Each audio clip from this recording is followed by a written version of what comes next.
नमस्कार, मैं हूं तुषार और आप देख रहे हैं खबर 100। आइए रुख करते हैं आज की खबरों की ओर, पर उससे पहले एक नजर आज की हेडलाइंस पर।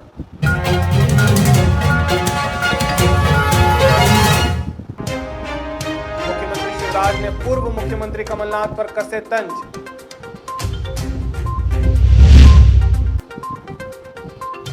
जेपी धनोपिया ने साधा भाजपा पर निशाना, भाजपा नेताओं की शिकायत की। उपचुनाव के पहले विवेक तन्खा का बड़ा बयान, चुनाव पर्यवेक्षक से बातचीत पर बोले विवेक तन्खा। गोविंद बालू ने की प्रेस वार्ता, कांग्रेस पर जमकर निशाना साधा। मध्य प्रदेश में उपचुनाव के चलते लगातार बयानों का दौर जारी है। इसी कड़ी में मध्य प्रदेश के मुख्यमंत्री शिवराज सिंह चौहान का बयान सामने आया है, जिसमें शिवराज ने पूर्व मुख्यमंत्री कमलनाथ पर तंज कसते हुए कहा कि कमलनाथ जी की नज़रों में उनके शीर्ष नेता श्री राहुल गांधी ही गलत हैं, सभी अधिकारी और कर्मचारी भी गलत हैं और अब तो चुनाव आयोग भी गलत है। उनकी हताशा और निराशा का प्रतीक है, लेकिन उनका अहंकार नहीं जा रहा। उनकी नजरों में बाकी सब गलत है। उनकी नजरों में उनके नेता राहुल गांधी भी गलत है, उन्हें कोई समझा देता है। उनकी नजरों में चुनाव आयोग गलत है, उनकी नजरों में कर्मचारी अधिकारी गलत है। तो सही कौन है? कमलनाथ जी धमकाने वाली भाषा में बात करते हैं, अधिकारियों को देख लूंगा, कर्मचारियों से निपट लूंगा। क्या निपटोगे? सबसे बड़ी जनता होती है और कर्मचारी और अधिकारियों का भी आत्मसम्मान होता है। ये धमकाना चमकाना बंद करो। मध्य प्रदेश प्रेम की भाषा जानता है। अब चुनाव आयोग ने भी किया तो बदले की भावना से किया। संवैधानिक संस्था पर आरोप लगाते हुए आपको लज्जा नहीं आती? भारतीय जनता पार्टी शानदार सफलता प्राप्त कर रही, उनका दर्द है सत्ता चली गई और सत्ता भी कोई जन कल्याण और विकास के लिए उनके पास नहीं थी। मध्य प्रदेश को लूटने के लिए उन्होंने सत्ता अपने पास रखी थी। मध्य प्रदेश को दलालों की मंडी बना दिया था उन्होंने, और इसलिए आज ये दुर्दिन उनको देखने पड़े। कम से कम अब तो समझे। मध्य प्रदेश में उपचुनाव के चलते लगातार बयानों का दौर जारी है। इसी कड़ी में कांग्रेस राज्यसभा सांसद विवेक तन्खा ने एक पक्षीय कार्यवाही के विरोध में पर्यवेक्षक चुनाव आयोग से मिलकर न्याय की मांग की है। विवेक तन्खा ने मीडिया से बातचीत में कहा कि हमारे प्रत्याशी के बहुत सारे मामले थे जिस पर चुनाव पर्यवेक्षक से हमने बात की है। हम बात करने के बाद संतुष्ट हैं। हम वो सब बातें अपनी पिटीशन में डाल रहे हैं कि बीजेपी के लीडर्स ने कौन कौन सी बातें पब्लिक डोमेन में की है, वो पिटीशन का पार्ट होगी। और हम वो बताने वाले हैं कि जब बीजेपी के लोग कहते हैं तो आप उनको कुछ नहीं कहते हो। जब कांग्रेस के लीडर्स कुछ स्पीच देते हैं तो उसको आप ऑफेंस बना देते हो कि मॉडल कोड ऑफ कंडक्ट के अगेंस्ट है। तो एक प्रकार से ये कॉन्स्टिट्यूशनल जो प्रोविजन है फ्रीडम ऑफ स्पीच और एक्सप्रेशन का, उसका भी ये वायलेशन है। और एक इलेक्शन के दरमियान लास्ट मोमेंट में आप कमलनाथ जी को बिना नोटिस दिए, देखिए ये बहुत आश्चर्य की बात है। इमरती देवी जी की जो कंप्लेंट थी, उस पे आपने कमलनाथ जी को 48 आवर्स का नोटिस दिया। आपने अभी जो कंप्लेंट थी जिस पे आपने एक्शन लिया है, उसमें आपने कमलनाथ जी को कोई नोटिस दिया? उनसे पूछा? कोई किसी व्यक्ति के ऊपर इस देश में आज की जो हमारी न्याय प्रणाली है, उसमें आप किसी को बिना उससे पूछे सूचना दिए आप एक्शन ले सकते हो? आप 6 घंटे की सूचना देते, 1 घंटे की देते, पूछते तो कमलनाथ जी से कि आपने क्या बोला है। एक शब्द नहीं पूछा गया उनसे, वो तो खुद आश्चर्य चलेगा। अच्छा, दूसरा 3 दिन पहले तो आपने एक एडवाइजरी दी उनको, और ये जो स्पीचेस थी शायद उसके पहले की थी, तो उसके पहले आपने ये बात क्यों नहीं कही? और आप फ्राइडे इवनिंग कोई ऑर्डर पास करते हो, क्योंकि सैटरडे संडे लास्ट 2 डेज है, कोर्ट भी बंद है। मध्य प्रदेश में उपचुनाव के पहले बयानबाजी का दौर चल रहा है और अब मध्य प्रदेश का चुनाव आयोग भी इन बयानबाज नेताओं के खिलाफ सख्त नजर आ रहा है। चुनाव प्रभारी जेपी धनोपिया बीजेपी के करीब 1 दर्जन नेताओं के खिलाफ शिकायत लेकर आयोग पहुंचे।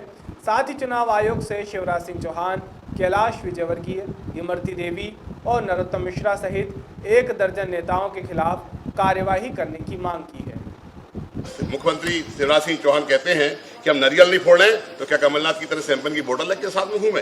यह आपत्ति शब्दों का प्रयोग किया है। कैलाश विजयवर्गीय ने कहा कि कांग्रेसी फटीचे थे या बोलेरो में घूम रहे हैं, और कैलाश विजयवर्गीय ने कहा कि कमलनाथ मानसिक रूप से दलित है। ये सारी चीजें आचार संहिता के उल्लंघन की श्रेणी में आती हैं।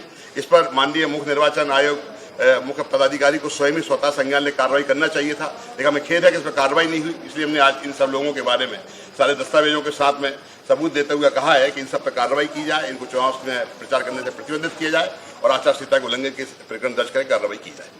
ये आपने शिकायत आज नहीं, शिकायत पहले भी हमने कई बार शिकायतें की हैं, उन पर भी बहुत ज्यादा कोई ठोस कार्रवाई नहीं हुई है।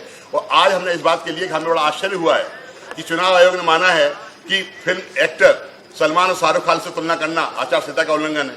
मुझे बड़ा आश्चर्य, जिंदगी में इससे पहले कभी नहीं सुना। किसी को नोटंकी की बात कहना आचार संहिता का उल्लंघन है, कभी नहीं सुना। मध्य प्रदेश में उपचुनाव के चलते लगातार बयानों का दौर जारी है। इसी कड़ी में भाजपा नेता गोविंद मालू ने प्रेस कॉन्फ्रेंस की, जिसमें उन्होंने कई विषयों पर बात की। साथ ही उन्होंने कहा कि चुनाव के बाद प्रदेश में विकास का नया दौर जनता को देखने को मिलेगा। पहली बार 28 सीटों पर उपचुनाव हो रहे हैं। कमलनाथ की 15 माह की सरकार ने क्या क्या किया, इससे पूरी जनता अवगत है। कांग्रेस अपने पुराने, चाहे इंदिरा गांधी का आपातकाल हो, चाहे मनमोहन सिंह की सरकार हो, चाहे दिग्विजय सिंह की 10 साल की सरकार हो, उनको मॉडल लेकर क्यों नहीं जाती जनता के बीच में। खुद सारे वचन पत्र में दिए, उसके बाद विधानसभा में कहते बेरोजगारी भत्ते जैसा हमने कोई प्रस्ताव विचाराधीन नहीं है। मध्य प्रदेश की इस अस्मिता को तो बेचने का प्रयास किया ही है। मध्य प्रदेश की संपत्ति को बेचने के लिए उन्होंने बाकायदा समिति बनाई PWD की, कि जो संपत्ति बेच के उससे जो पैसा आएगा उससे हम ये कर्ज चुकाएंगे। जब आपको अपनी स्थिति, मध्य प्रदेश की स्थिति नहीं संभाली जा रही, आपको शासन करने का हक नहीं। हमने जैसे ही सत्ता संभाली, हमने 38,500 करोड़ रुपए हितग्राहियों के खाते में जमा कराए। जब खजाना खाली भले ही था, लेकिन हमने उस संसाधन को जुटाया और हमने बाधित नहीं होने दिया। 200 योजनाएं कांग्रेस की सरकार ने बंद की, नई कोई योजना चालू नहीं की। एक योजना का नाम बताता हूँ, संबल योजना को उन्होंने बंद किया और नए सवेरे के नाम की एक नई घोषणा की। लेकिन मैं आपको बता दूं, मैं बहुत ही जिम्मेदारी के साथ और प्रामाणिक रूप से कह रहा हूं कि नया सवेरा का नोटिफिकेशन आज तक नहीं हुआ, उस सरकार में के जाने तक। तो ये किस तरह से सबको मूर्ख बनाकर, और उन्होंने जो सरकार को और जनता को जो धोखा दिया है, ये चुनाव इस पर जनादेश है। और भारतीय जनता पार्टी के 28 उम्मीदवार बड़े बहुमत के साथ जीतेंगे। कई जगह कांग्रेस तीसरे नंबर पर रन कर रही है, ग्वालियर, चंबल और बाकी एक क्षेत्र में, तो कई जगह जमानत जब्त होगी कांग्रेस के उम्मीदवारों की। इंदौर के राजेंद्र नगर थाना क्षेत्र के केसरबार ब्रिज मालिक रोड स्थित SBI के ATM में 2 अज्ञात बदमाशों ने ATM तोड़कर लूटने का प्रयास किया। जब तोड़फोड़ की आवाज़ आने लगी तो स्थानीय रहवासियों ने तत्काल इसकी जानकारी पुलिस को दी। मौके पर पहुंची पुलिस ने घेराबंदी कर दोनों ही आरोपियों को अपनी गिरफ्त में लिया है। 1:50 पे मेरे पास कॉल आया कि आपकी दुकान की शटर पे आवाज़ आ रही है। तो मैं और मेरी वाइफ इमीडिएट शॉप की तरफ आए। वो शॉप की तरफ आए तो बाहर मेरे यहाँ लाइट जलती है तो वो बंद थी, और ATM का भी शटर आधा बंद था। तो हम सामने ही खड़े थे, हम पास में नहीं आए। और मैंने जिस बंदे का कॉल आया था, मैंने उसको कॉल कर लगा भी नहीं, और उसके पहले वो बंदा शटर से निकल के भग गया। तो मैं जोर से चिल्लाया तो उसने सब्बल फेंका और फिर वो भग गया। कितनी घटना ये रात को घटी है 1:55 सर मेरे टाइमिंग के हिसाब से। देख लिया था आपने उसको? हाँ, CCTV में क्या नजर आ मैंने रहा? उसको देखा कि वो लाल कलर का जैकेट था और ब्लू कलर की जीन्स थी, और वो भगा सीधा गली में, लेकिन मैं नहीं भग पाया उसके पीछे। और CCTV में क्या दिख रहा है? CCTV में ये दिख रहा है कि मेरी दुकान के कैमरे उसने डैमेज करे हैं। दुकान के बाद जो बल्ब लगा है उसको, होल्डर को तोड़ के बल्ब निकाला उसने बाहर, और कैमरे की वायर भी डैमेज करी। क्या लगता है CCTV फुटेज में कुछ दो आरोपी कितने नजर दिखे हैं? आरोपी 2 थे, और दोनों को मैंने बाद में पुलिस ने पकड़ा भी, और दोनों को मैंने देखा भी है। साइलेंट दोनों अंदर ही थे? नहीं, दोनों भग गए थे, लेकिन पुलिस आ गई थी 5 मिनट के अंदर। ATM में तोड़फोड़ हो गई? ATM में तोड़फोड़ हुई है कुछ, लेकिन कुछ जानकारी है कि कितना केस गया है? केस कुछ भी नहीं गया। पहली घटना है? हाँ, ये 8 सालों में पहली घटना है। आपका नाम बताओ। निर्मल जैन। ATM तोड़ने की सूचना मिली कि क्या हुआ? मुझे अभी कुछ समय पहले सूचना मिली है कि ATM से छेड़छाड़ की गई है, तो उसी की तस्दीक के लिए मैं यहाँ आया था। तो मैंने देखा ATM पे थोड़ी छेड़छाड़ की गई है। अब मामला क्या है, जांच में है, इसके बाद आपको बताएंगे। आपका नाम बता दीजिए। Sub inspector Gokul Ajmer. अभी के लिए केवल इतना ही। बाकी ताज़ा खबरों के लिए जुड़े रहिए खबर 100 के साथ। जनता की बुलंद आवाज़।